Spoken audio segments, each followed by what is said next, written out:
Hi, everyone. This is Aaron Merriman with the Lujan Merriman Development Group. And joining me today is actually my business partner, Aaron Lujan. So very excited to have him on as well. Lujan? Hi. So today, and we've been getting a lot of requests about properties that we've recently acquired and how we look at them. And so today, what we wanted to do is give a little bit of background on our history and how we invest, why we make the decisions that we do, and actually dive into a property that we recently acquired and is currently in our fund, LMDG Fund III, that we launched late last year.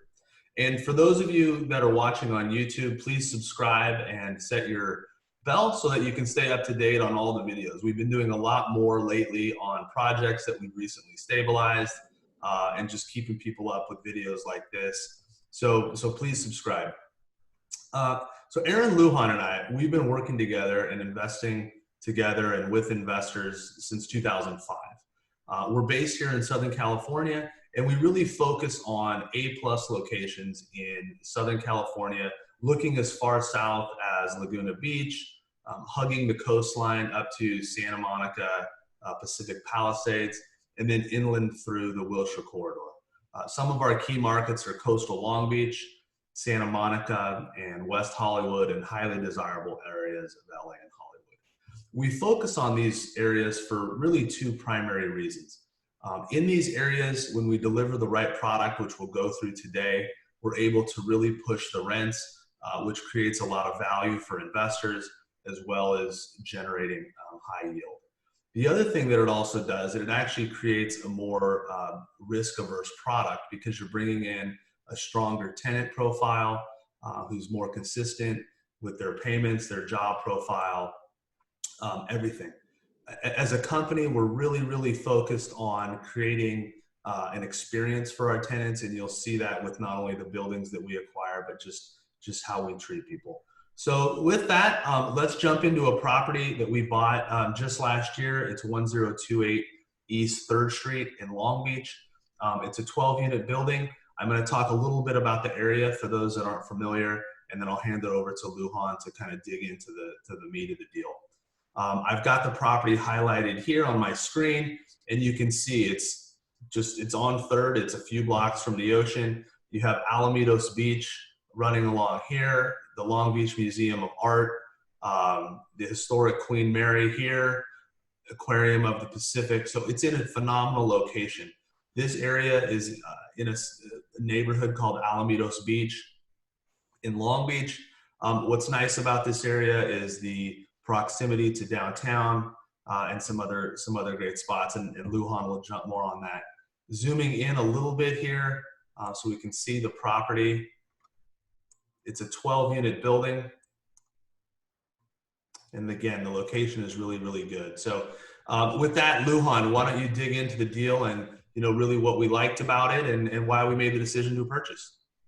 Great. Thanks, Merriman. Yeah. So like all buildings we acquire, the first thing we're looking at is location. And we can't overstate the importance of that. And this building definitely meets the location requirement. So it's in Alamitos Beach, not too far from Retro Row in Long Beach. It has an amazing layout. So sometimes you get buildings priced right, but the layout may not be conducive to providing an experience. So we try to avoid bottleneck situations where there's a common corridor when you enter a building. This one has private entrances throughout, so it really hit that other bullet point that we look for. But to give you an overall high-level view, so this building was owned by the same family for over 45 years. I imagine when they first purchased it, they maintained it pretty well. Some point during their ownership tenure, maintenance began to get deferred. And by the time we approached the ownership group, it was being held in a trust, and half the building was boarded up. I mean, this is really an ideal situation for us. We look for buildings like that. The building was built in 1952. It's just under 10,000 square feet. So we ended up buying it for under $350 a square foot, which is a really good price point in that area. The rent on it when we bought it we're right around $10,000. When we're done stabilizing, which will be the end of 2020, our rents will be right around 30,000 a month gross, which is almost a 300% increase in rent. And this is the theme of Fund 3 that Merriman and I recently launched. Fund 3 is a long-term fund, and we're really focused on yields. So the stabilized yield in this building, based on our pro forma, is going to be over 15%. Merriman, back to you. Yeah, no, that's great. And what we like to do on these properties is it's really a transformation. So we're going to take a building that is, in this case, probably 75 years old or so, and the range is typically in that 60 to 100-year range on properties that we acquire. And we'll go in and we're doing complete renovations. So we're replacing to all new plumbing and electrical. We're installing air conditioning, all new kitchens and bathrooms. In many cases, we're using marble in the bathroom, quartz countertops. We have some other videos on our channel that show projects that we've completed and what those look like.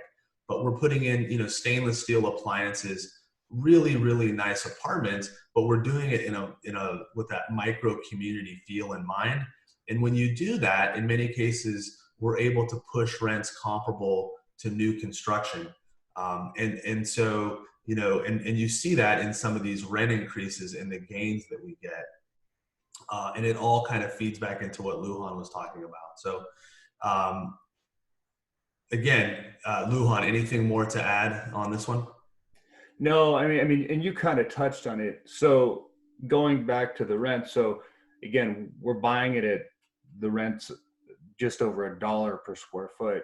And when we're stabilized leasing up, we'll be at about $3.15 a square foot. Brand new inventory in the city is renting anywhere from $3.50 to $5 a square foot. So you can see where we're at. We're not, because we're renovating so much, or everything's basically brand new, all the guts of the property.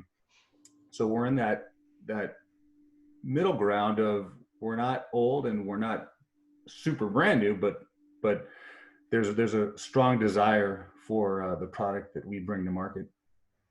Yeah, and we see that in the rents that we get, and we really do compete with new construction. Very few people do what we do on the renovation side. Can you touch really quick, because I think this is important for folks, especially that are not in the area, touch a little bit on what we would see from a cap rate movement once this, from acquisition to stabilization, and then talk a little bit about the area? Yeah, so the cap rate when we bought it was sub 3.5. Again, everything we're buying is going to be extremely low just because the properties weren't managed properly. But we anticipate selling this one anywhere from 4.5 to 5. At a 5, it brings the value of this building over $5 million, probably close to the 5.25 number. That brings a 2-year IRR to about 30%. Again, we're not looking to sell it in the short term. We're looking to hold it. The stabilized yield is over 15%, and that yield is going to grow anywhere from 4 to 6% annually with 3% rent growth overall. So by the time we get to year 9 or 10, the yield is going to be 20% plus. So you get to the point where you get later in the fund and you start asking yourself, do we really want to liquidate these assets? And then other things come up. You can also refinance too. But when we do sell them at that point, again, the returns are really good.